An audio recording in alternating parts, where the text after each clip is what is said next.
الحمد لله رب العالمين، الصلاة والسلام على أشرف الأنبياء والمرسلين وعلى آله وأصحابه أجمعين.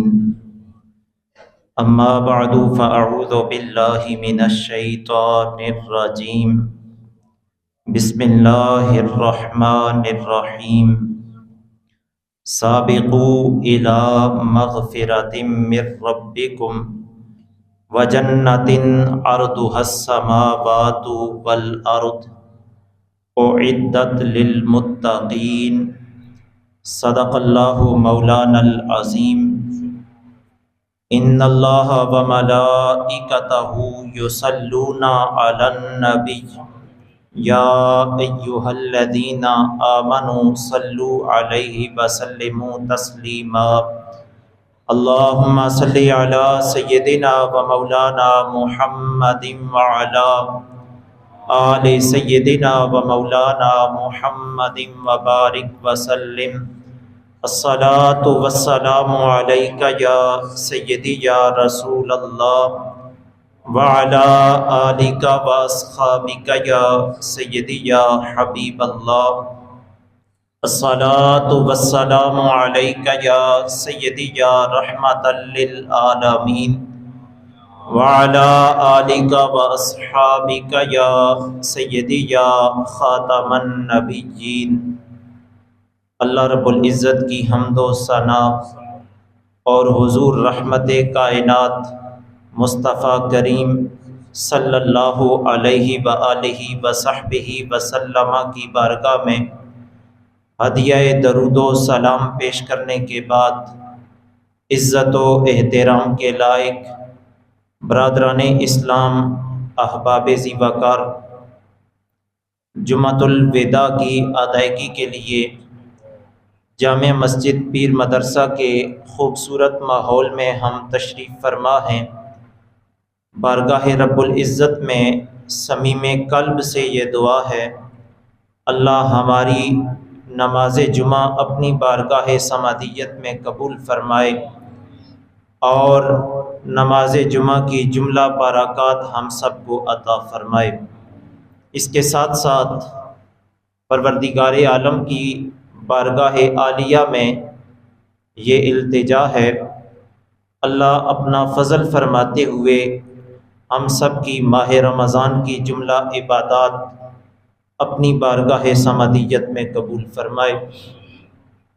برادران اسلام، ماہ رمضان المبارک بڑی آب و تاب کے ساتھ ہماری زندگی میں تشریف لایا اور اب اپنے اختتامی مراحل کی طرف ہے.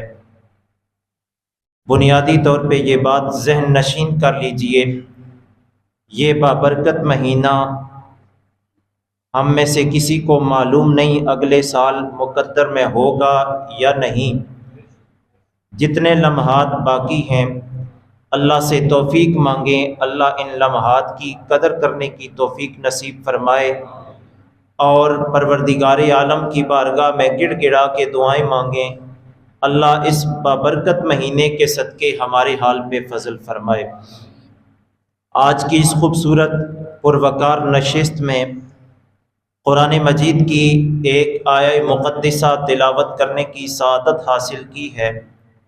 خالق ارض و سما نے ارشاد فرمایا، سابقوا الی مغفرۃ من ربکم، اے لوگو اپنے کریم رب کی بارگاہ میں بخشش مانگنے کے لیے ایک دوسرے سے آگے بڑھنے کی کوشش کرو. وَجَنَّةٍ عَرْضُهَا السَّمَاوَاتُ وَالْأَرْضُ، اور اے لوگو اس جنت کی طرف ایک دوسرے سے آگے بڑھنے کی کوشش کرو جس کی چوڑائی آسمانوں اور زمین جتنی ہے. اعدت للمتقین، اور وہ جنت پرہیزگاروں کے لیے، تقوی اختیار کرنے والوں کے لیے تیار کی گئی ہے. یہ بات ذہن نشین کر لیجئے، ہمیں مال و دولت میں ایک دوسرے سے آگے بڑھنے کی کوئی ضرورت نہیں ہے. ہمیں پروٹوکول میں ایک دوسرے سے آگے بڑھنے کی کوئی کوشش نہیں کرنی چاہیے۔ ہمیں مکان، بنگلہ، کوٹھی بنانے میں ایک دوسرے کا مقابلہ نہیں کرنا چاہیے۔ ہمیں گاڑی خریدنے میں ایک دوسرے سے آگے بڑھنے کی کوشش نہیں کرنی چاہیے۔ قرآن بتاتا ہے ایمان والوں کو جس معاملے میں ایک دوسرے سے آگے بڑھنا ہے وہ معاملہ یہ ہے کہ اللہ سے بخشش مانگنے میں ایک دوسرے سے آگے بڑھیں، جنت کی طلب کرنے میں اللہ کی بارگاہ میں دعا کریں، اور جنت میں اعلیٰ درجات حاصل کرنے میں ایک دوسرے کے ساتھ مقابلہ کریں۔ یہ قرآن کا اسلوب ہے اور قرآن کا حکم ہے۔ اللہ کے فضل سے خوش نصیب ہیں وہ لوگ جو رب کی بخشش کو طلب کرتے ہیں اور ایک دوسرے سے اللہ کی بارگاہ میں بخشش مانگنے میں مقابلہ کرتے ہیں اور جنت کے طلبگار بنتے ہیں اور جنت میں اعلیٰ درجے حاصل کرنے کے لیے ایک دوسرے سے آگے بڑھنے کی کوشش کرتے ہیں۔ بدقسمتی سے کہنا پڑتا ہے ہمارے معاشرے کا مجموعی طور پہ المیہ یہ ہے کہ ہم مالی حوالے سے ایک دوسرے سے تو آگے بڑھنے کی کوشش کرتے ہیں، ہم دنیا داری میں ایک دوسرے سے آگے بڑھنے کی کوشش کرتے ہیں۔ ایک بندے نے کوٹھی بنائی ہے 3 منزلہ، ہم 4 منزلہ کھڑی کرنے کی اس کے مقابلے میں کوشش کریں گے۔ ہونا تو یہ چاہیے کہ ہم عبادات میں، نیک اعمال میں ایک دوسرے سے آگے بڑھنے کی کوشش کریں، اور یہی ہمیں ہمارا قرآن حکم دیتا ہے، یہی ہمیں ہمارے نبی علیہ السلام کی احادیث حکم دیتی ہیں۔ اللہ کے نبی سرور کائنات علیہ السلام کی بابرکت زبان سے ایک مقدس فرمان نکلا ہے۔ رسول رحمت صلی اللہ علیہ وسلم نے ارشاد فرمایا، خوش بخت ہے وہ انسان، عظمت والا ہے وہ انسان جو دین میں اپنے سے اوپر والے کو دیکھے اور دنیا میں اپنے سے نیچے والے کو دیکھے۔ کیا مطلب؟ دین کے معاملات میں خوش بخت ہے وہ انسان جو عبادات میں اور اعمال صالحہ میں اپنے سے آگے کسی بندے کو دیکھتا ہے تو اس کی کوشش ہوتی ہے کہ میں اس سے اور آگے بڑھ جاؤں، میں زیادہ عبادتیں کروں، زیادہ نیک اعمال کروں۔ سرکار فرماتے ہیں یہ بندہ بڑا خوش نصیب، بڑا خوش بخت ہے۔ اور دنیا میں جو اپنے سے نیچے والے کو دیکھتا ہے وہ بڑا خوش نصیب ہے۔ کیا مطلب؟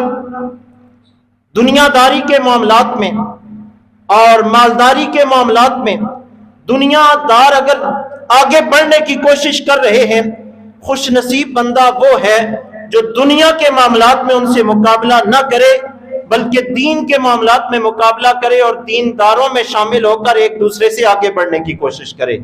اور حدیث کا دوسرا حصہ ہے، رسول کریم علیہ السلام نے ارشاد فرمایا، بدبخت ہے وہ انسان جو دنیا داری میں اپنے سے اوپر والے کو دیکھتا ہے اور دین میں اپنے سے نیچے والے کو دیکھتا ہے، وہ بڑا بدبخت انسان ہے۔ اب فیصلہ ہمارے ہاتھ میں ہے، ہم نے دینداری میں آگے بڑھنا ہے یا دنیا داری میں آگے بڑھنا ہے۔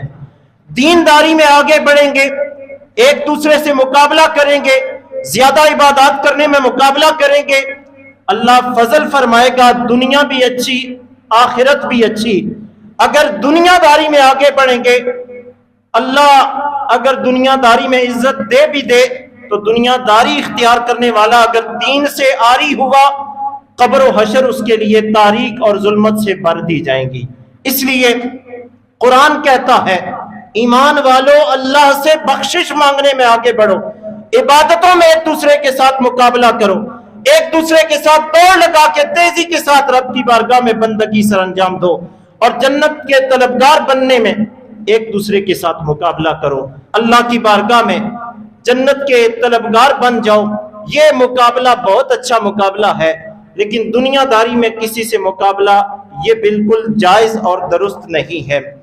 ہمارے حضور رحمت کائنات سرور عالمیہ صلی اللہ علیہ وآلہ وسلم کے صحابہ کرام علیہم الرضوان کس قدر خوشبخت اور عالی مرتبت ہستیاں تھیں، آئیے میں ان کی خدمت میں آپ کو لے کے چلتا ہوں۔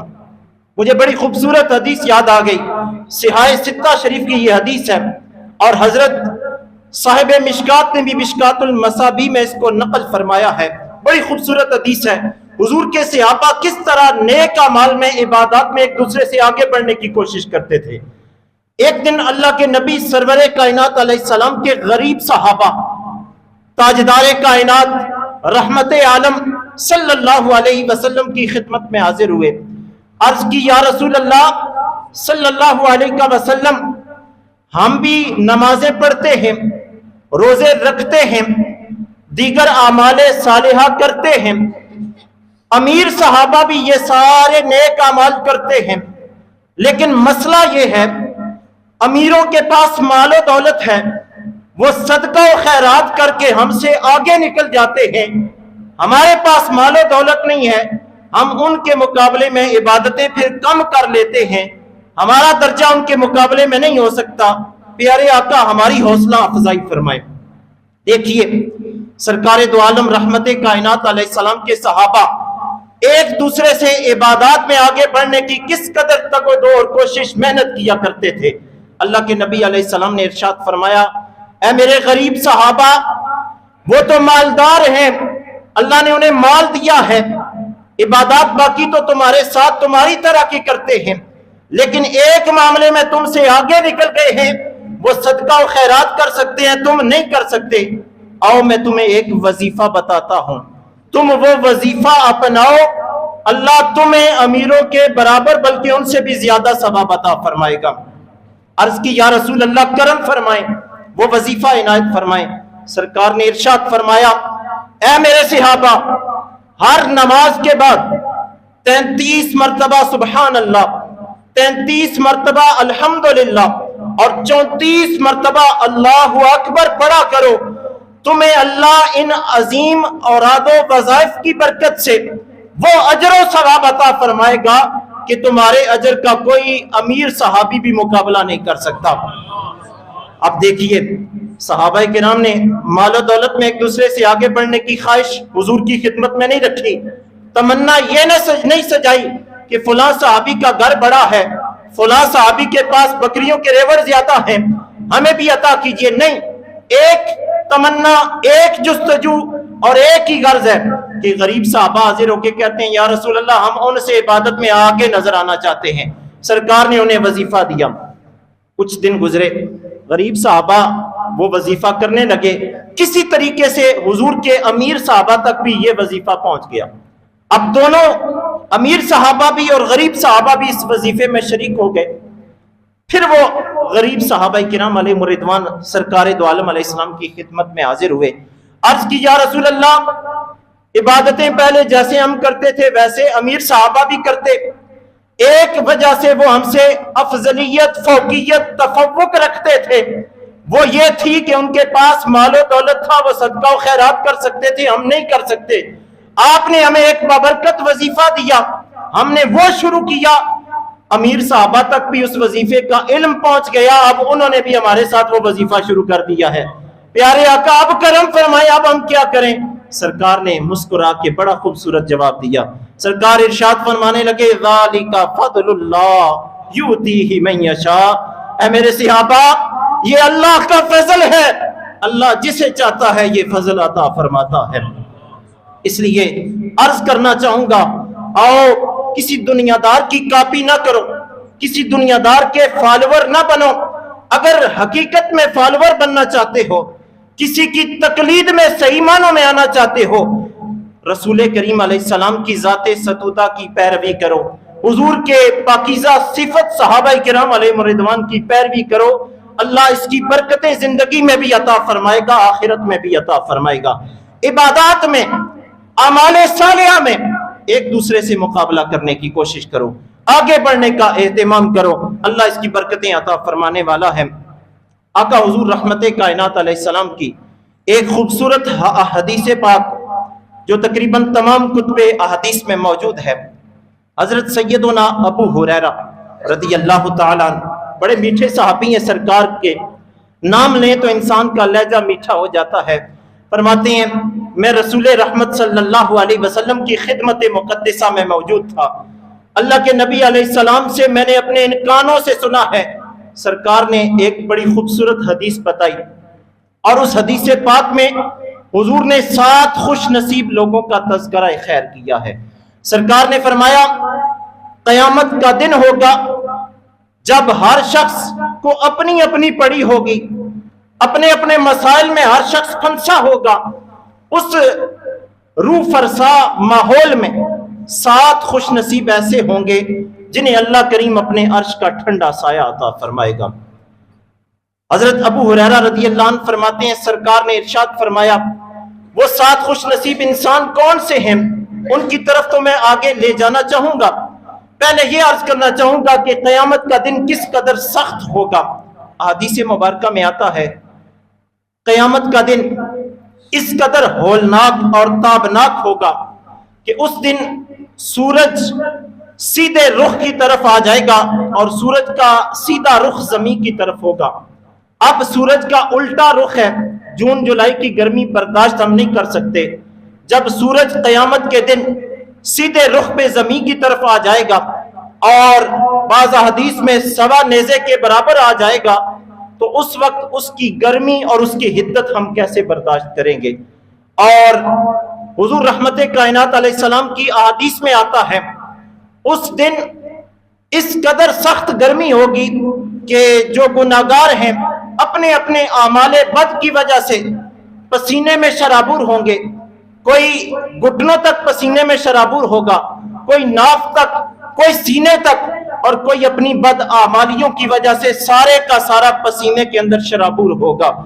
اور وہ پسینہ کتنا بدبودار ہوگا، حدیث پاک میں آتا ہے وہ اتنا بدبودار پسینہ ہوگا کہ اس کا ایک قطرہ اگر آج زمین پہ ڈال دیا جائے، انسان تو انسان رہے، جانوروں کا بھی دماغ اس کی بدبو سے پھٹ جائے، اتنا بدبودار پسینہ ہوگا۔ وہ دن جس کی لمبائی 50,000 سالوں کے برابر قرآن بتاتا ہے، اور جس دن ماں بیٹے کو نہیں پہچانے گی، باپ اولاد سے آشنائی نہیں رکھے گا، بیوی خاوند سے بھاگے گی، اولاد والدین سے دور چلی جائے گی، جگری دوست جگری یاروں سے دور بھاگیں گے۔ رسول کریم علیہ السلام فرماتے ہیں ایسے مشکل ماحول میں 7 خوش نصیب انسان ایسے ہوں گے جنہیں اللہ اپنے عرش کا ٹھنڈا سایہ عطا فرمائے گا۔ اور شارحین حدیث لکھتے ہیں اس عرش کے ٹھنڈے سائے سے مراد اللہ رب ذوالجلال کا سایہ لطف و کرم ہوگا۔ وہ 7 خوش نصیب انسان اللہ کے سایہ لطف و کرم میں ہوں گے۔ پہلا، سرکار فرماتے ہیں امام عادل، عدل و انصاف کرنے والا حکمران قیامت کے دن مشکل ماحول میں اپنے کریم رب کے عرش کے ٹھنڈے سائے میں ہوگا، اللہ کے سایہ لطف و کرم میں ہوگا۔ عدل و انصاف اسلام کا دوسرا نام اگر پوچھا جائے تو نظام عدل ہے۔ ہمارا دین اسلام بحیثیت دین عدل و انصاف کا درس دیتا ہے۔ ایک بزرگ کا قول ہے قوائم الدنیا اربعۃ، دنیا کے قوائم، دنیا کے پائے 4 ہیں، 4 لوگوں کی وجہ سے دنیا آج تک قائم ہے۔ سب سے پہلے انہوں نے ذکر کیا بعدل الامراء وبسخاوت الاغنیاء وبدعاء الفقراء، اور ایک جملہ عربی کا میرے ذہن سے ابھی نکل رہا ہے، وہ فرماتے ہیں دنیا 4 لوگوں کی وجہ سے قائم ہے، حکمرانوں کے عدل و انصاف کی وجہ سے، مالدار غنی لوگوں کی سخاوت کی وجہ سے، اور فقیر لوگوں کی دعاؤں کی وجہ سے اللہ رب ذوالجلال نے آج تک دنیا کو قائم رکھا ہوا ہے۔ اب دیکھیے آج بھی دنیا میں کوئی ایسا عظیم انسان موجود ہے جو عدل و انصاف کا پیکر ہے، اللہ نے اس کے عدل کی وجہ سے اس دنیا کو قائم کیا ہوا ہے۔ آج بھی دنیا میں کئی اغنیاء ایسے ہیں جو سخاوت کرتے ہیں اللہ کی رضا کے لیے، ان کی سخاوت کی وجہ سے دنیا قائم ہے، اور آج بھی کئی فقراء ایسے ہیں جو رب کی بارگاہ میں دعائیں کرتے ہیں، اللہ نے ان کی دعاؤں کی برکت سے اس دنیا کو قائم رکھا ہوا ہے۔ اور چوتھی چیز وبعلم العلماء، علماء کے علم کی وجہ سے دنیا قائم ہے، رب ذوالجلال نے عدل و انصاف کی وجہ سے اس دنیا کو قائم رکھا ہوا ہے۔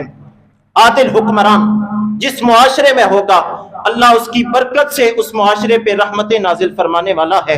ایک حدیث کے لفظ ہے رسول کریم علیہ السلام نے ارشاد فرمایا 3 اشخاص ایسے ہیں دعا کرے تو اللہ ان کی دعا ہر حال میں قبول کرتا ہے، رد نہیں ہوتی۔ سب سے پہلے حضور نے ارشاد فرمایا امام عادل، عدل و انصاف کرنے والا حکمران جو دعا کرتا ہے اللہ اس کی دعا قبول کرتا ہے۔ دوسرا حضور نے ارشاد فرمایا روزہ دار افطاری کے وقت جو دعا کرتا ہے اللہ وہ دعا رد نہیں کرتا بلکہ قبول فرماتا ہے۔ اور تیسرا مظلوم جو دعا کرتا ہے اللہ مظلوم کی دعا رد نہیں کرتا بلکہ قبول فرماتا ہے۔ پتہ چلا عدل و انصاف وہ عظیم رتبہ ہے کہ اس کی وجہ سے اللہ دعائیں بھی قبول کرتا ہے، اللہ اس کی وجہ سے معاشرے پہ رحمتیں برکتیں نازل فرماتا ہے۔ تو پہلا خوش نصیب انسان جو قیامت کے دن اپنے کریم رب کے عرش کے ٹھنڈے سائے میں ہوگا وہ ہے عدل و انصاف کرنے والا حکمران۔ دوسرا شاب نشأ فی عبادت اللہ عز وجل، وہ نوجوان جس کی جوانی اللہ کی عبادت میں پروان چڑھی اور اس انداز سے اس نے اپنی جوانی کو گزارا کہ لمحہ لمحہ پروردگار عالم کی بندگی میں مصروف رہا۔ سرکار دو عالم علیہ السلام فرماتے ہیں یہ نوجوان قیامت کے دن کریم پروردگار کے عرش کے ٹھنڈے سائے میں ہوگا۔ حدیث رسول میں آتا ہے الشاب التائب حبیب اللہ، وہ نوجوان جو جوانی میں توبہ کر لے گناہوں سے وہ اللہ کا حبیب بن جایا کرتا ہے۔ نوجوانوں سے عرض کرنا چاہوں گا جوانی بڑی پاکیزہ عمر ہوتی ہے، اس کو لہو و لعب فضول اور حرام معاملات میں صرف کرنے کی بجائے رب اور رب کے رسول کی نوکری میں صرف کریں، توبہ و استغفار کریں اور اس جوانی کے پاکیزہ دنوں کو اللہ رسول کی رضا کے مطابق صرف کرنے کا اہتمام کریں۔ فائدہ یہ ہوگا دنیا میں بھی عزت اور حشر کے میدان میں اللہ اپنے عرش کا ٹھنڈا سایہ عطا فرمائے گا۔ اور فارسی والے بزرگ کہتے ہیں در جوانی توبہ کردن شیوائے پیغمبری، جوانی میں جو نوجوان توبہ کرتا ہے وہ پیغمبروں کے شیوا پہ عادت پہ عمل کر رہا ہے۔ اس لیے کہ وقت پیری گرگ ظالم میں شبت پرہیزگار، بڑھاپے میں تو ظالم بھیڑیا بھی پرہیزگار بن جایا کرتا ہے۔ نوجوان جوانی میں توبہ کرے، اللہ کی راہوں میں اپنی زندگی کو لگائے، اللہ اس کو برکتیں رحمتیں عطا فرماتا ہے۔ تیسرا خوش نصیب انسان سرکار دو عالم علیہ السلام نے ارشاد فرمایا رجل قلبہ معلق بالمسجد، وہ خوش نصیب انسان جس کا دل ہر وقت مسجد کے ساتھ لٹکا رہتا ہے، ایک نماز پڑھتا ہے دوسری کے انتظار میں بیٹھ جاتا ہے، ایک اذان کی آواز اس کے کان میں جاتی ہے فوراً گھر سے نکل آتا ہے، نماز پڑھ کے گھر پہنچتا ہے، اسی کشمکش میں گھر جا کے بیٹھتا ہے لیٹتا ہے کہ ابھی اذان ہوتی ہے اگلی نماز پڑھوں گا۔ جس کا دل ہر وقت مسجد کے ساتھ لگا رہتا ہے سرکار فرماتے ہیں یہ وہ خوش نصیب بندہ ہے جسے اللہ قیامت کے دن اپنے عرش کا ٹھنڈا سایہ عطا فرمائے گا۔ حضور علیہ السلام ارشاد فرماتے ہیں جب کسی شخص کو دیکھو کہ وہ مسجد میں زیادہ آنا جانا کرتا ہے اور مسجد سے اس کا دل لگا ہوا ہے اس کے ایمان کی گواہی دیا کرو کہ یہ پکا مومن ہے۔ ہمیں بھی اگر اس فہرست میں شامل ہونا ہے تو کوشش کریں اپنا دل مساجد کے ساتھ لگائیں۔ بازار کی زینت بننے سے بہتر ہے اپنا اکثر وقت اللہ کے گھر مسجد میں گزارنے کا اہتمام کریں۔ رمضان شریف کا بابرکت مہینہ آیا، اللہ نے فضل فرمایا، تقریباً ہر محلے کی مسجد نمازیوں سے بھر گئی۔ کوشش کریں، عہد و پیما کریں، اپنے کریم رب کے فرائض ادا کرنے کے لیے بقیہ 11 مہینے بھی مسجد کی آباد کاری کا اہتمام کریں، اللہ اس کی برکتیں عطا فرمائے گا۔ اور حضور کی حدیث ہے جو صبح کے وقت مسجد میں آئے یا شام کے وقت مسجد میں آئے، جب بھی وہ مسجد کو آئے گا بندہ ہر صبح اور ہر شام کو اللہ اس کو اپنا مہمان بناتا ہے۔ کتنا بڑا اعزاز ہے، کتنا بڑا رتبہ ہے۔ مسجد میں چل کے ہم آئیں، عبادت نہ کریں، صرف مسجد میں آ جائیں بیٹھ جائیں، یہ بھی اتنا بڑا اعلیٰ اعزاز ہے کہ اللہ کے ہم مہمان بن جاتے ہیں اللہ کے گھر میں۔ اور ایک حدیث کے لفظ ہیں سرکار فرماتے ہیں المسجد حصن حصین من الشیطان، مسجد شیطان سے بچنے کا مضبوط ترین قلعہ ہے۔ جو شیطان سے نجات پانا چاہتا ہے، نفسانی خواہشات سے دور بھاگنا چاہتا ہے، وہ کوشش کرے زیادہ وقت مسجد میں گزارا کرے، اللہ مسجد میں بیٹھنے کی برکتیں عطا فرماتا ہے۔ چوتھا خوش نصیب انسان سرکار فرماتے ہیں راجل دعته امرأة ذات حسب ونسب فقال انی اخاف اللہ، وہ خوش نصیب انسان جسے کوئی عورت حسن و جمال کی پہ کر دعوت گناہ دے اور وہ اس کی دعوت گناہ یہ کہہ کر مسترد کر دے کہ میرے دل میں اللہ کا خوف ہے، میں اللہ سے ڈرتا ہوں، سرکار فرماتے ہیں یہ وہ خوش نصیب بندہ ہے جسے قیامت کے دن اللہ اپنے عرش کا ٹھنڈا سایہ عطا فرمائے گا۔ عرض کرنا چاہوں گا، آج جس ماحول اور جس معاشرے میں ہم رہ رہے ہیں، جگہ جگہ مختلف مقامات پہ ہمیں دعوت گناہ دی جاتی ہے، تو کوشش کریں اپنے دامن کو گناہوں سے بچا کے خشیت الہی کے نور سے اپنے جسم کو مزین کر کے اپنے رب کے حضور پیش کریں، اللہ اس کی برکت زندگی میں بھی عطا فرمائے گا۔ عفت و پاک دامنی وہ بابرکت وظیفہ ہے، اللہ رب ذوالجلال حشر کے میدان میں اس کا صلہ یہ دے گا کہ اپنے عرش کا ٹھنڈا سایہ عطا فرمائے گا۔ پانچواں خوش نصیب انسان، سرکار دو عالم علیہ السلام ارشاد فرماتے ہیں، دو بندے جو ایک دوسرے سے محبت کریں تو اللہ کی رضا کے لیے، اور اللہ کی رضا کے لیے اکٹھے ہوں، اللہ کی رضا کے لیے یہ ایک دوسرے سے جدا ہوں، یہ وہ دو خوش نصیب بندے ہیں جنہیں اللہ قیامت کے دن اپنے عرش کا ٹھنڈا سایہ عطا فرمائے گا۔ آقا حضور رحمت کائنات علیہ السلام کی اس عنوان پہ کثیر احادیث ہیں، میں احادیث مبارکہ کی کثرت کی طرف لے جانے بغیر آپ کو دعوت فکر دوں گا۔ جس سے بھی محبت کریں، سینے میں دھڑکنے والے دل کے اندر جذبات محبت پیدا ہو سکتے ہیں، یہ کوئی بعید بات نہیں ہے، تو محبت صرف اللہ کی رضا کے لیے، اور دشمنی بھی اگر کسی سے ہو تو وہ بھی اللہ کے لیے ہو۔ جو دین کا مخالف ہے وہ ہمارا دشمن ہونا چاہیے، جو دین کا پاسباں ہے ہمیں اس سے محبت و پیار ہونا چاہیے۔